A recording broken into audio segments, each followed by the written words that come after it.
live in a world where mediocrity is often rewarded. When you hear a statement like that, it forces you to think about yourself.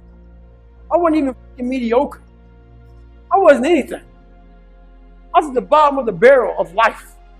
I chose the 4-lane highway for my life, the easy route, the route that has gas stations, the route that has signs that say 20 miles to the next service stop. No one wants to go to the shovel.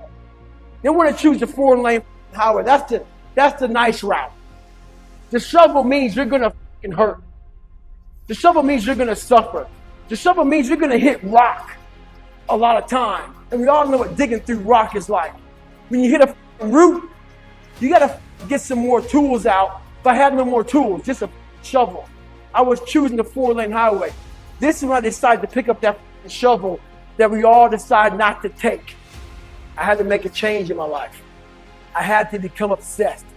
No matter what was in front of me, I had to figure out a way to overcome it.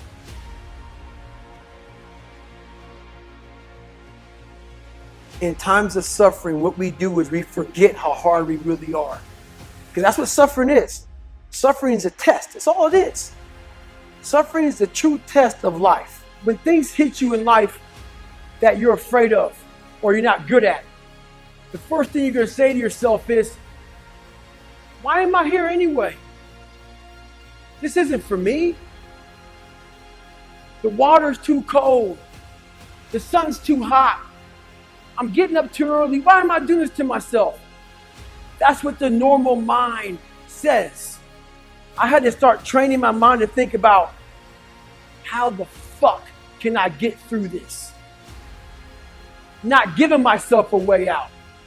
Never giving myself, creating a wall around all the ways out in my mind. And I slowly start to build this fucking wall so my mind knew this motherfucker is not going to give himself a way out of here. Best thing that happened to me, no one helped me. I had to figure out I wasn't going to be a punk kid all my life. So the only way I could turn around was to suffer. I had to build calluses in my brain. I wanted to change that to be the hardest man ever created. Am I that? I don't know, but you had to have a goal. My goal was, the only person that's going to turn this person around is me. It's the most important conversation to me. It's the thing that drives me every day. It's the one thing that keeps me going every day, is that you must constantly be that man that you want to be. Greatness isn't running 200 miles at a time or doing 4,000 pull-ups to being a SEAL. Greatness is whatever the hell you dreamed of in your own mind. By me running, I am callous in my mind. I'm not training for a race. I'm training for life. I'm training for the time when I get that 2 o'clock in the morning call or something happens tragic in life, I don't fall apart. I'm training my mind and my body and my spirit so it's all one, so I can handle what life is going to throw at me. Because the life I've lived, it throws a whole bunch at you. And if you're not physically and mentally prepared for that, you're just going to crumble. You know how you get mentally tough? It's a lifestyle. Instead of hitting that snooze button in the fucking morning and not making your bed and not cleaning your house, you don't hit the snooze button. You get up. You don't want to go run, you go run. You don't want to go swim, you go swim. You don't want to make your bed, you make your bed. Greatness is not something that you meet once. It's something that you meet thousands of fucking times in your life, and you don't reach it if you're not constantly in constant pursuit of fucking greatness. We're going to grow. We're not going to triple down on our strengths. We're not going to do that crap. We're going to work on our weaknesses so we grow. We need friction to do that. Without friction, there's no growth. Without friction, there's confusion. It's going to suck. It's not going to be fun. Do something that sucks every single day of your life. That's how you grow. Embrace the suck. When you're driven, whatever's in front of you will get destroyed. I make sure I do at least one thing every day that sucks. It could be for an hour, it could be for 2 hours, sometimes it's for 10 hours. But every day I do something to strengthen the mind. We're all looking for this great mythical mental toughness. Mental toughness doesn't come from sitting on the couch. It doesn't come from wishing it will come true. It comes from putting in the work.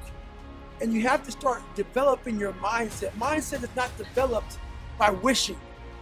Mindset is developed by doing and actually putting into practice. The mind wants to have control over you. You need to have control over your own mind. So that's all about the mental health. Your mind's gonna always guide you in a spot that wants to make you feel comfortable and nice and secure. And it's in those spots that there's no growth. We've been doing this now for 3 weeks, being in this water. But for some reason now, the water is colder than it's ever been. It's not. Our minds are fragile. We can process a day. It's hard to process 130 hours. There's no end. There's no end. So the mind starts to ramp up. So you're sitting there, it's quiet, no one's yelling at you, you hear the ocean, shh, shh, and you're freezing. And your mind goes spastic, starts to think, up another 129 hours. You're not going home, you're getting yelled at, you could be frozen. So you panic, you freak out, and you want to quit. What I realized about the mind is those people who can be in that time and embrace that time and be in that moment and not allow the mind to go to 129 hours on hour one. It's the control that we don't have in our minds. You cannot think about the whole process. It will make you, it will make you so insanely crazy. It's impossible. It's inhumane what I'm about to do to myself. You have to be able to break all these big, humongous, painful things in life down to the smallest molecule, because that's all the brain can handle. The brain can't handle hours and hours and hours of suffering, but it can handle right now. I'm in the Pacific Ocean and it's very cold, and this is what I'm doing.